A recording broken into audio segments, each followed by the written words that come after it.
Hello everyone, welcome to my YouTube channel MS coaching future.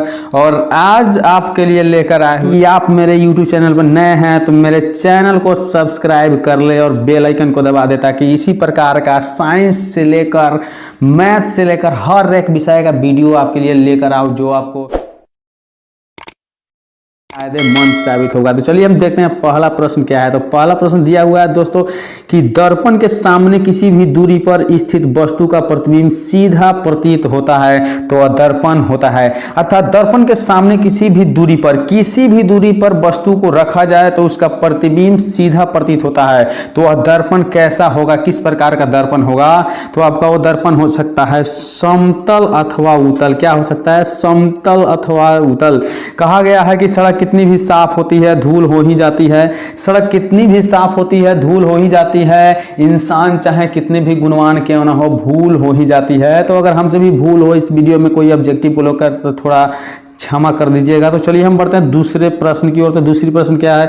दिया हुआ है कि किसी कार का अग्रदीप में प्रयुक्त दर्पण निम्नलिखित में कौन होता है। देखिए प्रीवियस क्वेश्चन है, आप देख रहे हैं जैसे 2020 दोनों पूछा हुआ क्वेश्चन है। तो सबसे पहले दूसरा का आंसर क्या होना चाहिए, जल्दी सोच लीजिए। तो इसका आंसर होता है अवतल दर्पण, अर्थात किसी कार के अग्रदीप अर्थात सामने लगा होता है कौन सा दर्पण, तो अवतल दर्पण। अब चलिए बढ़ते हैं अगले प्रश्न की ओर। अगली प्रश्न दिया हुआ है कि निम्नलिखित में कौन लेंस का आवर्धन होता है। निम्नलिखित में कौन लेंस का आवर्धन होता है, इसका सही उत्तर क्या है? तो आप देख रहे हैं कि इसका सही उत्तर है V/U। क्या है? V/U। चलिए अब बढ़ते हैं अगली प्रश्न की ओर। अगली प्रश्न दिया हुआ है कि निम्नलिखित में किसका अपवर्तनांक सबसे अधिक होता है। ध्यान से देखिएगा प्रश्न, निम्नलिखित में किसका अपवर्तनांक सबसे अधिक होता है, इसका सही उत्तर क्या है? तो इसका सही उत्तर है आपको ऑप्शन डी, अर्थात हीरा का अपवर्तनांक सबसे अधिक होता है, इसलिए हीरा बहुत ज्यादा चमकता है। चलिए बढ़ते हैं अगली प्रश्न की ओर। अगली प्रश्न दिया हुआ है कि निम्नलिखित में से किस लेंस को अभिसारी लेंस कहते हैं। निम्नलिखित में से किस लेंस को अभिसारी लेंस कहते हैं। आप लेंस देख रहे हैं, इसमें कौन सा लेंस है जो अभिसारी लेंस कहा जाता है। तो आपका सही उत्तर है उत्तल लेंस। क्या है? उत्तल लेंस, क्योंकि उत्तल लेंस को अभिसारी लेंस कहा जाता है। चलिए बढ़ते हैं अगली प्रश्न की ओर। अगली प्रश्न क्या है? वीडियो पर लगातार अंत तक बने रहिएगा। दिया हुआ है कि प्रकाश के परिवर्तन के कितने नियम होते हैं। प्रकाश के परिवर्तन के कितने नियम होता है? तो इसका सही उत्तर है 2, क्योंकि प्रकाश के परिवर्तन का 2 नियम होता है और अपवर्तन के भी 2 नियम होते हैं। चलिए बढ़ते हैं अगली प्रश्न की ओर। अगली प्रश्न दिया हुआ है कि निम्नलिखित में किस माध्यम में प्रकाश की चाल सर्वाधिक होती है। वो निम्नलिखित में कौन सा माध्यम है जिसमें प्रकाश सबसे अधिक चाल करता है, गमन करता है। सही उत्तर क्या है? जल्दी सोच लीजिए। तो सही उत्तर है निर्वात, क्योंकि निर्वात में प्रकाश का चाल सबसे अधिक होता है। चलिए बढ़ते हैं अगली प्रश्न की ओर। एक से एक प्रश्न लेकर आए हुए हैं आज इस वीडियो में। प्रकाश के किरणें गमन करती है, ध्यान से देखिए, प्रकाश की किरणें गमन करती है कौन सी रेखा में, सीधी रेखा में या तिरछी रेखा में। जल्दी सोच लीजिए दोस्त क्या होगा इसका आंसर। तो इसका आंसर है सीधी रेखा में, क्योंकि प्रकाश की किरणें गमन करती है सीधी रेखा में। चलिए बढ़ते हैं अगली प्रश्न की ओर। अगली प्रश्न दिया हुआ है कि निम्नलिखित में कौन सा लेंस की क्षमता का मात्रक है। यानी निम्नलिखित में कौन लेंस का क्षमता का मात्रक है, साई मात्रक कौन है। इसका सही उत्तर क्या है? तो इसका सही उत्तर है ऑप्शन सी, अर्थात डाइऑप्टर। क्या है? डाइऑप्टर। अब बढ़ते अगले प्रश्न की ओर। अगली प्रश्न दिया हुआ है कि दर्पण सूत्र क्या होता है। दर्पण सूत्र इनमें से क्या है, इसका सही उत्तर क्या है? जल्दी सोच लीजिए। तो इसका सही उत्तर है आपका ऑप्शन ए। क्या है? ऑप्शन ए, अर्थात 1/V + 1/U = 1/F। चलिए बढ़ते हैं अगली प्रश्न की ओर। अगली प्रश्न क्या है? वीडियो पर लगातार बने रहिएगा। दिया हुआ है कि निम्नलिखित में किस लेंस की फोकस दूरी धनात्मक होती है। निम्नलिखित में से किस लेंस की फोकस दूरी धनात्मक होती है। देख रहे हैं कि पूरा टोटल से टोटल क्वेश्चन आपको प्रीवियस क्वेश्चन है जो बोर्ड परीक्षा में आपको बहुत ही सहायता प्रदान करेगी, आपको नौकरी दिला सकती है, ऐसा प्रश्न है। तो इसका सही उत्तर क्या है? तो जल्दी सोच लीजिए, उत्तल लेंस है, क्योंकि उत्तल लेंस की फोकस दूरी क्या होती है? तो धनात्मक होती है। बढ़ते अगले प्रश्न की ओर। अगली प्रश्न क्या है? वीडियो पर लगातार बने रहिएगा। दिया हुआ है कि किसी दर्पण का उपयोग सामान्यतः वाहनों का पश्चिम दृश्य दर्पणों के रूप में किया जाता है। किस दर्पण का उपयोग सामान्यतः वाहन के पश्चिम दृश्य दर्पणों के रूप में किया जाता है, इसका सही उत्तर क्या है? तो इसका सही उत्तर है आपका ऑप्शन सी, अर्थात उत्तल दर्पण। क्या है? उत्तल दर्पण। चलिए बढ़ते हैं अगली प्रश्न की ओर। अगली प्रश्न दिया हुआ है कि नई कार्तीय चिन्ह परिपाटी के अनुसार आपका दर्पण के सामने सामने रखे बीम की दूरी ली जा सकती है? इसका सही उत्तर क्या होगा? सोच लिए आपने क्या होगा। इसका सही उत्तर आपका क्या है? तो इसका सही उत्तर है ऑप्शन बी अर्थात ऋणात्मक। क्या होता है? ऋणात्मक होता है। चलिए बढ़ते अगले प्रश्न की ओर।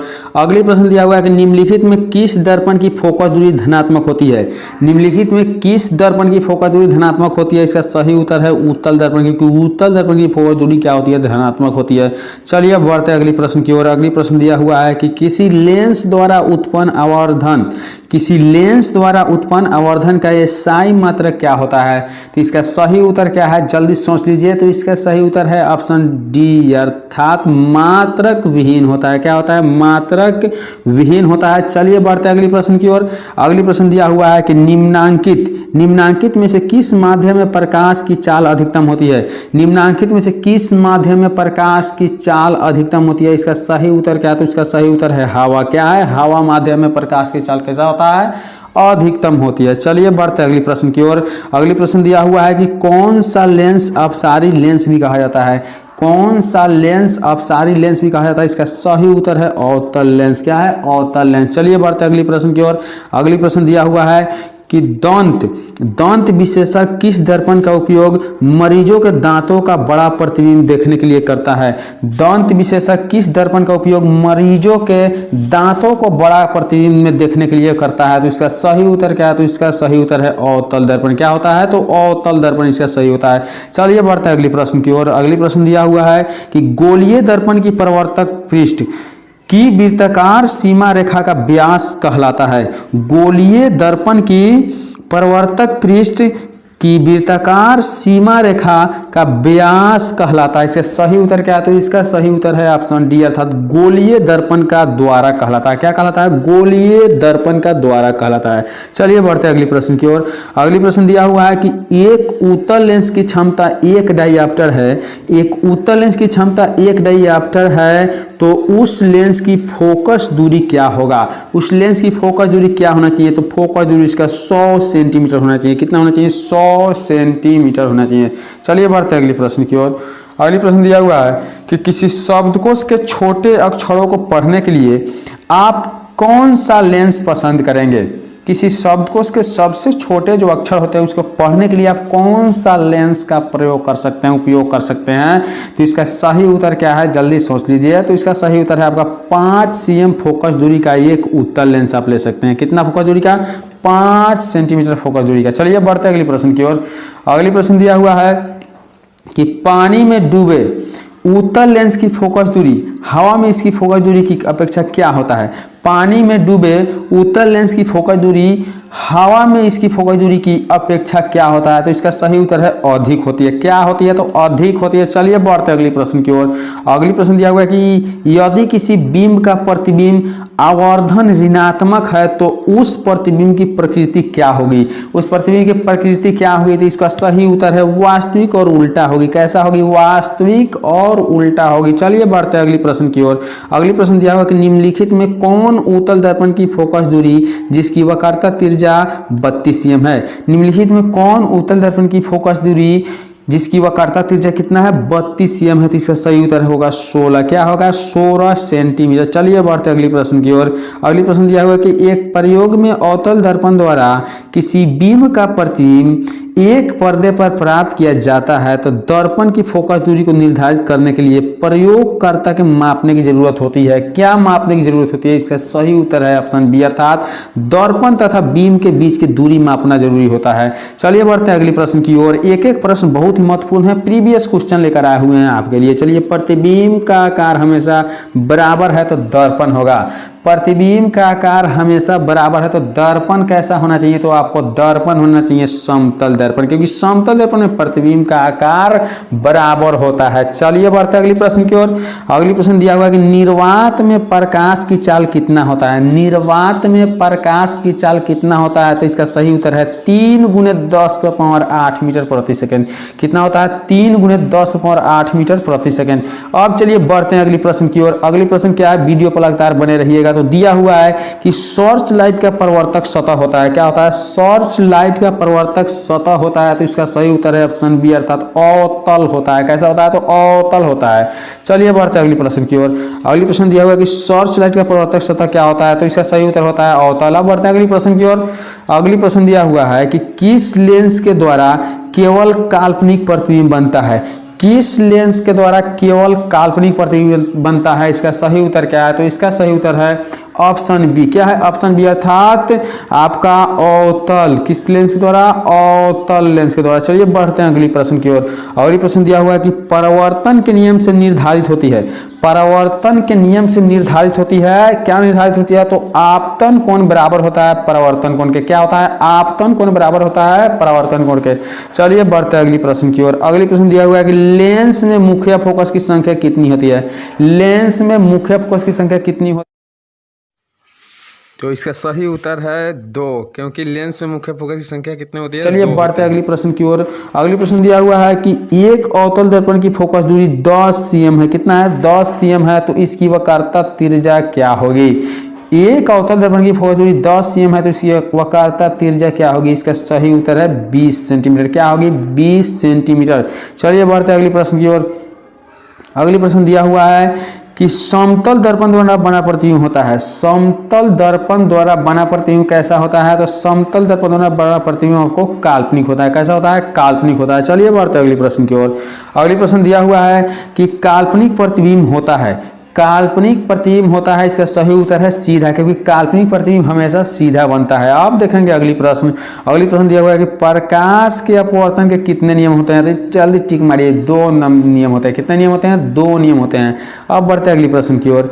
अगली प्रश्न दिया है कि गोलीय दर्पण में फोकसांतर एवं वक्रता त्रिज्या के बीच संबंध होता है। फोकसांतर एफ और वक्रता त्रिज्या आर के बीच क्या संबंध होती है? इसका सही उत्तर है एफ बराबर r/2। क्या होता है? एफ बराबर r/2। चलिए बढ़ते हैं अगली प्रश्न की ओर।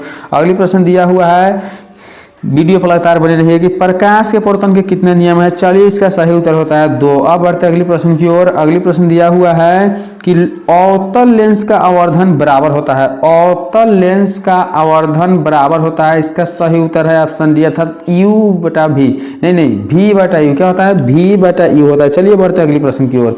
अगली प्रश्न दिया हुआ है कि किसी बिंब का वास्तविक तथा समान साइज का प्रतिबिंब प्राप्त करने के लिए बिंब को उत्तल लेंस के सामने कहां रखेंगे? बिंब को उत्तल लेंस के सामने कहां रखेंगे? तो फोकस दूरी के दुगुनी पर। कहां रखेंगे? फोकस दूरी के दुगुनी पर। चलिए बढ़ते अगली प्रश्न की ओर। अगली प्रश्न दिया हुआ है कि किसी माध्यम के अपवर्तनांक म्यू का मान होता है। किसी माध्यम के अपवर्तनांक म्यू का मान क्या होता है? इसका सही उत्तर है ऑप्शन बी अर्थात sin i/sin r होता है। क्या होता है? sin i/sin r।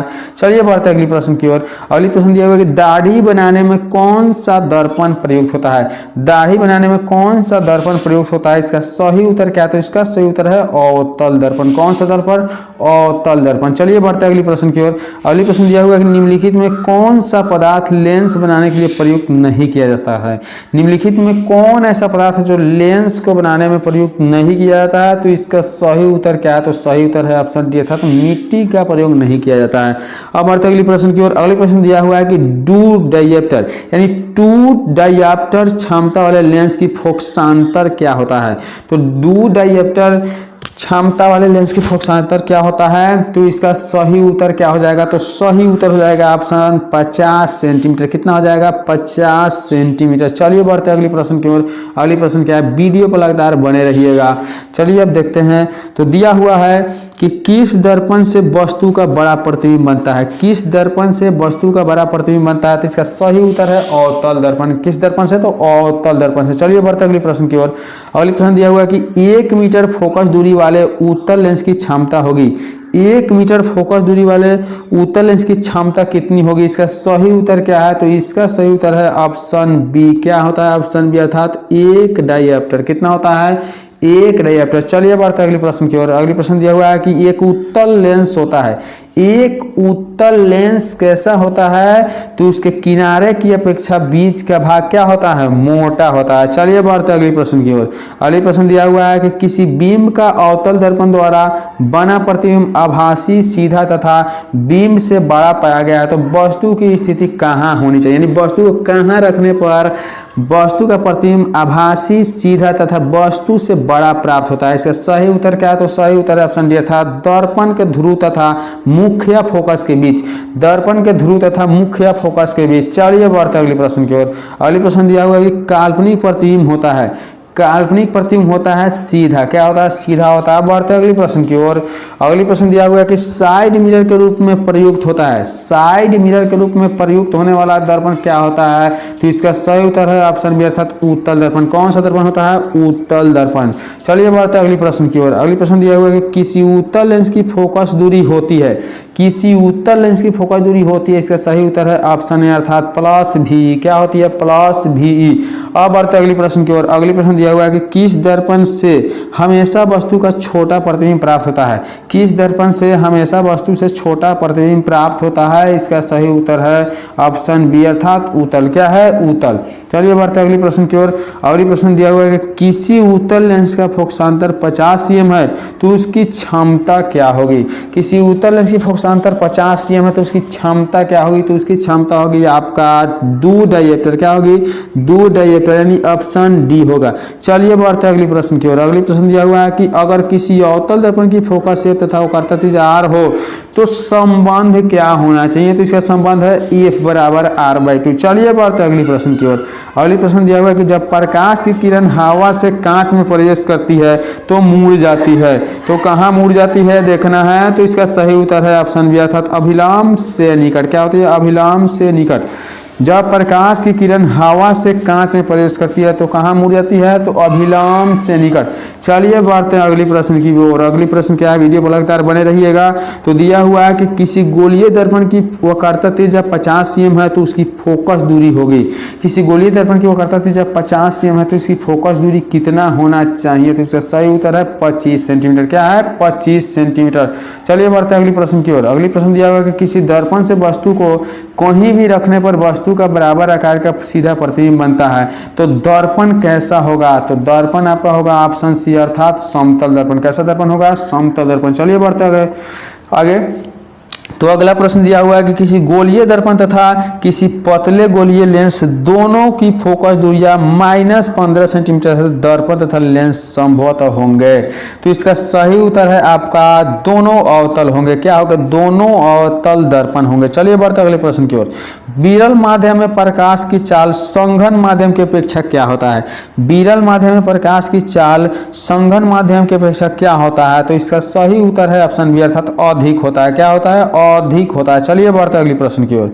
अगले प्रश्न दिया हुआ है कि वायुमंडलीय अपवर्तन के कारण ही आकाश में, वायुमंडलीय अपवर्तन के कारण ही आकाश में तारे टिमटिमाते हैं। क्या टिमटिमाते हैं, तारे टिमटिमाते हैं। चलिए बढ़ते अगले प्रश्न की ओर। अगले प्रश्न दिया हुआ किसी उत्तल लेंस के सामने द्वीप और अनंत के बीच की बीम रखा है, तो इसका प्रतिबिंब होगा, इसका प्रतिबिंब कहाँ होगा, तो इसका सही उत्तर है वास्तविक उल्टा और छोटा होगा। कैसा होगा, वास्तविक उल्टा और छोटा होगा। चलिए बढ़ते अगले प्रश्न की ओर। अगले प्रश्न दिया हुआ है कि वास्तविक वस्तु का आभासी प्रतिबिंब बनता है, वास्तविक वस्तु का आभासी प्रतिबिंब बनता है, इसका सही उत्तर क्या है, इसका सही उत्तर है ऑप्शन डी इनमें से सभी पे। कहाँ बनता है, इनमें से सभी में। चलिए बढ़ते अगले प्रश्न की ओर। अगले प्रश्न दिया हुआ है कि आपको प्रकाश की चाल भिन्न भिन्न माध्यमों में, प्रकाश की चाल भिन्न भिन्न माध्यमों में क्या होती है, तो इसका सही उत्तर है भिन्न भिन्न होती है। क्या होती है, भिन्न भिन्न होती है। चलिए बढ़ते अगले प्रश्न की ओर। अगले प्रश्न दिया हुआ है कि वायु में प्रकाश की चाल निर्वात की अपेक्षा क्या होती है, वायु में प्रकाश की चाल निर्वात के अपेक्षा क्या होती है, तो लगभग समान होती है। क्या होती है, लगभग समान होती है। अब बढ़ते अगले प्रश्न की ओर। अगले प्रश्न दिया हुआ है कि किसी पारदर्शी माध्यम से प्रकाश की किरणें गुजरती है तो क्या होता है, किसी पारदर्शी माध्यम से प्रकाश की किरणें गुजरती है तो क्या होता है, तो इसका सही उत्तर है आपका ऑप्शन डी अर्थात इनमें से तीनों होता है। ठीक है, अब बढ़ते हैं अगले प्रश्न की ओर। अगले प्रश्न क्या है, वीडियो पर लगातार बने रहिएगा। तो चलिए देखा जाए। प्रकाश ऊर्जा एक रूप है, प्रकाश ऊर्जा एक रूप है विकिरण ऊर्जा का। किसका रूप है? विकिरण ऊर्जा का। चलिए बढ़ते हैं अगली प्रश्न की ओर। अगली प्रश्न दिया हुआ है कि सूर्योदय तथा सूर्यास्त के समय वायुमंडलीय परिवर्तन के कारण सूर्य की स्थिति का पता चलता है। तो सूर्योदय तथा सूर्यास्त के समय वायुमंडलीय परिवर्तन के कारण सूर्य की स्थिति का पता चलता है। इसका सही उत्तर है ऑप्शन अर्थ है आभासी स्थिति का। किसका? तो आभासी स्थिति का। चलिए बढ़ते हैं अगली प्रश्न की ओर। अगली प्रश्न दिया हुआ है कि जिस माध्यम का अपवर्तनांक अधिक है वह कम अपवर्तनांक वाले माध्यम की तुलना में क्या होगा? जिस माध्यम का अपवर्तनांक अधिक है वह कम अपवर्तनांक वाले माध्यम की तुलना में क्या होगा? इसका सही उत्तर है ऑप्शन ए। क्या है? ऑप्शन यानी संघन होता है। क्या होता है? संघन होता है। चलिए बढ़ते हैं अगली प्रश्न की ओर। अगली प्रश्न दिया हुआ है, वीडियो को लगातार बने रहिएगा, कि किस दर्पण का दृष्टि क्षेत्र बड़ा होता है? किस दर्पण का दृष्टि क्षेत्र बड़ा होता है? इसका सही उत्तर है उत्तल दर्पण। क्या होता है? उत्तल दर्पण का दृष्टि क्षेत्र बड़ा होता है। चलिए बढ़ते हैं अगली प्रश्न की ओर। अगली प्रश्न दिया हुआ है कि सिनेमा के पर्दों पर किस प्रकार का प्रतिबिंब बनता है? सिनेमा के पर्दों पर किस प्रकार का प्रतिबिंब होता है? तो सही उत्तर है वास्तविक। कैसा प्रतिबिंब बनता है? वास्तविक बनता है। चलिए देखते हैं दूसरे प्रश्न। दूसरे प्रश्न दिया हुआ है कि पानी में डाली हुई छड़ी टेढ़ी दिखाई पड़ती है, इसके कारण क्या होता है? पानी में डाली हुई छड़ी टेढ़ी दिखाई पड़ती है, इसका कारण क्या होता है? तो इसका कारण होता है प्रकाश का अपवर्तन। क्या होता है? प्रकाश का अपवर्तन। अब देखेंगे अगले प्रश्न। अगला प्रश्न है कि कांच या पानी में प्रकाश का वेग है। कांच या पानी में प्रकाश का वेग है, तो इसका सही उत्तर होता है ऑप्शन ए अर्थात घट जाता है। क्या होता है? घट जाता है। चलिए बढ़ते हैं अगली प्रश्न की ओर। सोलर कुकर में एक कौन सा दर्पण का उपयोग किया जाता है? इसका सही उत्तर क्या था? इसका सही उत्तर है ऑप्शन बी अर्थात अवतल दर्पण का। किसका उपयोग किया जाता है? अवतल दर्पण का। चलिए बढ़ते हैं अगली प्रश्न की ओर। अगली प्रश्न क्या है? वीडियो पर लगातार बने रहिएगा। दिया हुआ है कि प्रकाश की किरणें गमन करती है। प्रकाश की किरणें गमन करती है, इसका सही उत्तर क्या है? तो इसका सही उत्तर है सीधी रेखा में। चलिए बढ़ते हैं अगली प्रश्न की ओर। अगली प्रश्न दिया हुआ है कि अवतल दर्पण से परावर्तन के बाद किस बिंदु से गुजरेगी? अवतल दर्पण से परावर्तन के बाद किरण किस बिंदु से गुजरेगी? इसका सही उत्तर है ऑप्शन बी अर्थात फोकस से एफ से गुजरेगी। चलिए बढ़ते हैं अगली प्रश्न की ओर। अगली प्रश्न दिया हुआ है कि तैलीय कागज होता है। तैलीय कागज क्या होता है? तो पारभाषक होता है। क्या होता है? पारभाषक होता है, अर्थात इस पार से उस पार दिखाई देने वाला होता है। चलिए बढ़ते हैं अगली प्रश्न की ओर। लेंस द्वारा उत्पन्न आवर्धन क्षमता का सही मतलब क्या होता है? लेंस द्वारा उत्पन्न आवर्धन क्षमता का सही मतलब होता है मात्रक विहीन। क्या होता है? मात्रक विहीन। अब चलिए बढ़ते हैं अगली प्रश्न की ओर। दिया हुआ है कि प्रकाश की चाल विभिन्न माध्यमों में, प्रकाश की चाल विभिन्न माध्यम में क्या होती है? तो इसका सही उत्तर है आपका भिन्न होती है। चलिए बढ़ते हैं अगली प्रश्न की ओर। अगली प्रश्न दिया हुआ है कि वायु में प्रकाश की चाल निर्वात की अपेक्षा क्या होती है? वायु में प्रकाश चाल निर्वात की अपेक्षा क्या होती है? तो कम होती है। क्या होती है? कम होती है। चलिए बढ़ते हैं अगली प्रश्न की ओर। अगली प्रश्न क्या है? तो दिया हुआ है लेंस में मुख्य फोकस की संख्या होती है। लेंस में मुख्य फोकस की संख्या होती है ऑप्शन बी अर्थात कितने होते हैं? 2 होते हैं। कितने होते हैं?